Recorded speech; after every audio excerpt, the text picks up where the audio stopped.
बिहार के नियोजित शिक्षकों की नई नियमावली यानी सेवा शर्त अगस्त से हो सकती है लागू। 4.5 लाख नियोजित शिक्षकों के लिए जल्द सौंपी जाएगी अनुशंसा। बिहार के 4.5 लाख नियोजित शिक्षकों की सेवा शर्त का ड्राफ्ट हुआ तैयार। सेवा शर्त में सुधार को लेकर ड्राफ्ट कल हुआ तैयार। 4.5 लाख नियोजित शिक्षकों की सेवा शर्त में सुधार का है मामला। पुनर्गठन के बाद कमेटी ने किया पहला मंथन। नमस्कार, मैं हूं सुनील बॉबी। आप इस समय देख रहे मगध संवाद। आइए अब जानते हैं पूरी खबर को विस्तार से। राज्य में प्रारंभिक विद्यालयों से लेकर उच्च माध्यमिक विद्यालयों तक के तकरीबन 4.5 लाख नियोजित शिक्षकों एवं पुस्तकालय अध्यक्षों की सेवा शर्त में सुधार को लेकर ड्राफ्ट तैयार हो गया है। सेवा शर्त में सुधार के लिए कमेटी के पुनर्गठन के बाद उसकी पहली बैठक सोमवार की शाम सामान्य प्रशासन विभाग के अपर मुख्य सचिव आमिर सुबहानी की अध्यक्षता में हुई। सामान्य प्रशासन विभाग के अपर मुख्य सचिव आमिर सुबहानी 6 सदस्यीय कमेटी के सदस्यों में वरीयतम होने की वजह से इनके अध्यक्ष हैं। तकरीबन 1.5 से 2 घंटे तक चली बैठक में कमेटी के सभी सदस्य मौजूद थे। शिक्षा विभाग के अपर मुख्य सचिव RK महाजन कमेटी के सदस्य सचिव हैं। कमेटी के बाकी सदस्यों में पंचायती राज विभाग के अपर मुख्य सचिव अमृतलाल मीणा, वित्त विभाग के प्रधान सचिव S सिद्धार्थ, नगर विकास विभाग के सचिव आनंद किशोर तथा अपर महाधिवक्ता आशुतोष रंजन पांडे शामिल हैं। इधर बताते चले कि कमेटी के पंचायती राज संस्थाओं एवं नगर निकाय संस्थानों अंतर्गत नियुक्त शिक्षकों एवं पुस्तकालय अध्यक्षों के सेवा शर्त में सुधार हेतु सेवा निरंतरता, ऐच्छिक स्थानांतरण, सेवाकालीन प्रशिक्षण, प्रोन्नति का अवसर, अनुशासनिक प्राधिकार एवं अन्य सेवा शर्तों पर अनुशंसा देनी है। आपको बता दूं कि 11 अगस्त 2015 को गठन के बाद कमेटी द्वारा नियोजित शिक्षकों एवं पुस्तकालय अध्यक्षों के सेवा शर्त में सुधार को लेकर शिक्षक संगठनों से लिखित सुझाव लिए गए थे। कमेटी की बैठक भी हुई थी। 5 सितंबर 2017 को कमेटी की अंतिम बैठक हुई थी। उसमें तय हुआ था कि शासी विभाग ड्राफ्ट को अंतिम रूप देकर अगली बैठक प्रस्तुत करे। इसके मद्देनजर यह माना जा रहा है कि सेवा शर्त में सुधार से संबंधित ड्राफ्ट शासी विभाग द्वारा बैठक में रखी गई है। उस पर कमेटी के मंथन किया। इससे यह माना जा रहा है कि सेवा शर्त में सुधार को लेकर कमेटी अपनी अनुशंसाओं को जल्दी अंतिम रूप देगी। हालांकि शिक्षा विभाग के आधिकारिक सूत्रों ने फिलहाल किसी भी प्रकार की जानकारी देने में असमर्थता जताई है।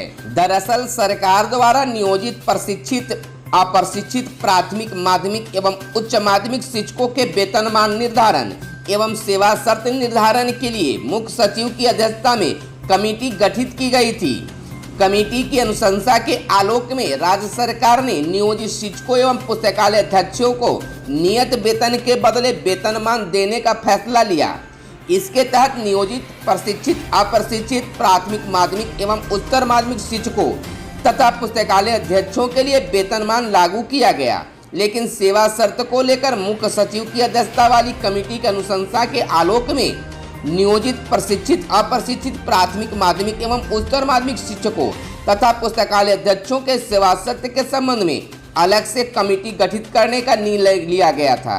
इसके तहत 11 अगस्त 2015 को प्रशिक्षित अप्रशिक्षित प्राथमिक, माध्यमिक एवं उच्चतर माध्यमिक शिक्षकों तथा पुस्तकालय अध्यक्षों के सेवा शर्त अंतर्गत सेवा निरंतरता, ऐच्छिक स्थानांतरण, सेवा काल प्रशिक्षण, प्रोन्नति का अवसर, अनुशासनिक प्राधिकार एवं अन्य सेवा शर्तों के निर्धारण के लिए वित्त विभाग, शिक्षा विभाग, सामान्य प्रशासन विभाग, नगर विकास विभाग एवं पंचायती राज विभाग के प्रधान सचिव एवं अपर प्रधान महाधिवक्ता की कमेटी बनी थी। कमेटी द्वारा शिक्षक संगठनों से सुझाव लिए गए। इसके बाद कमेटी की कई बैठकें भी हुई। प्रस्तावित सेवा शर्त का ड्राफ्ट भी बना, लेकिन पटना उच्च न्यायालय का समान वेतन का फैसला आने के बाद सेवा शर्त भी उसके दायरे में आ गया। पटना उच्च न्यायालय के आदेश के खिलाफ सरकार सर्वोच्च न्यायालय गई। सर्वोच्च न्यायालय द्वारा पटना उच्च न्यायालय के आदेश निरस्त हो गया। इसके मद्देनजर शुक्रवार को कैबिनेट ने सेवा शर्त में सुधार के लिए बनी कमेटी को पुनर्गठित करने का फैसला लिया।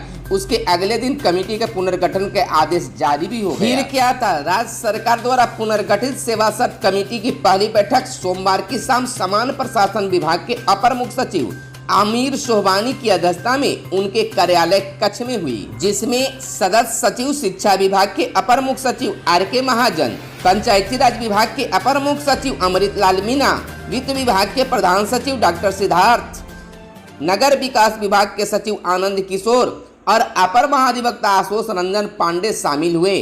गौरतलब हो कि नियोजित शिक्षकों की सेवा शर्त में सुधार के लिए सरकार द्वारा गठित पुरानी कमेटी की अंतिम बैठक 2 साल पहले 5 जुलाई 2017 को हुई थी तथा नियोजित शिक्षकों पुस्तकालय अध्यक्षों की सेवा शर्त को लेकर ड्राफ्ट भी तैयार हुआ था। 3 जुलाई को कमेटी के पुनर्गठन के बाद भी उस ड्राफ्ट पर शिक्षा विभाग ने कुछ कसरत की और सोमवार को इसे नई कमेटी के समक्ष पेश किया गया, जिस पर अध्यक्ष सचिव समेत सदस्यों ने राय शुमारी की। अपेक्षा की जा रही है कि कमेटी जल्द सेवा शर्त को अंतिम रूप देगी। इधर अब ऐसा माना जा रहा है कि बिहार के नियोजित शिक्षकों एवं पुस्तकालय अध्यक्षों के लिए जल्द ही नई सेवा शर्त नियमावली लागू हो सकती है। इसके लिए सरकार द्वारा पुनर्गठित कमेटी की पहली बैठक सोमवार को पुराना सचिवालय में हुई। समान प्रशासन विभाग के अपर मुख्य सचिव आमिर सोहबानी की अध्यक्षता में यह बैठक संपन्न किया गया। ऐसा माना जा रहा है कि सरकार की ओर से 15 अगस्त को नियोजित शिक्षकों व पुस्तकालय अध्यक्षों के लिए नई सेवा शर्त की घोषणा की जाएगी। मजे की बात यह है कि इधर नियोजित शिक्षक संगठनों में भी सेवा शर्त को लेकर सरगर्मी तेज हो गई है। अब देखना यह होगा कि बिहार के नियोजित शिक्षक क्या करते हैं और सरकार क्या करती है। क्या 15 अगस्त तक घोषणा होगी या फिर नियोजित शिक्षक आंदोलन का रास्ता अख्तियार करते हैं। फिलहाल नियोजित शिक्षक इस आस में हैं कि हमें बिहार सरकार के द्वारा कुछ बेहतर जरूर मिलेगा। अगर बेहतर मिलता है तो ठीक है, नहीं तो नियोजित शिक्षक लाचार और बेबस होकर अपने आप को ठगा हुआ महसूस कर सकते हैं। ऐसा इसलिए कहा जा रहा है कि अब तक नियोजित शिक्षकों को ठगने का ही काम किया गया है। लगातार बिहार के शिक्षक ठगे जा रहे हैं। ऐसा इसलिए कहा जा रहा है कि पटना हाई कोर्ट के जीत के बाद सुप्रीम कोर्ट में ऐसी हार हुई कि लोग उम्मीद भी नहीं लगा रहे थे। सरकार की जीत हुई और हमेशा सरकार के द्वारा यह कहकर बवाल मचाया गया कि आप सुप्रीम कोर्ट गए थे लेकिन सुप्रीम कोर्ट में हार गए, जो भी करना है हम ही करेंगे। अब देखना है कि बिहार सरकार नियोजित शिक्षकों के लिए क्या बेहतर सोच रही है और क्या बेहतर दे सकती है। धन्यवाद। खबरों में आज बस इतना ही। अगर यह वीडियो आपको पसंद आए तो एक लाइक जरूर करें। धन्यवाद। जय हिंद, जय भारत, वंदे मातरम।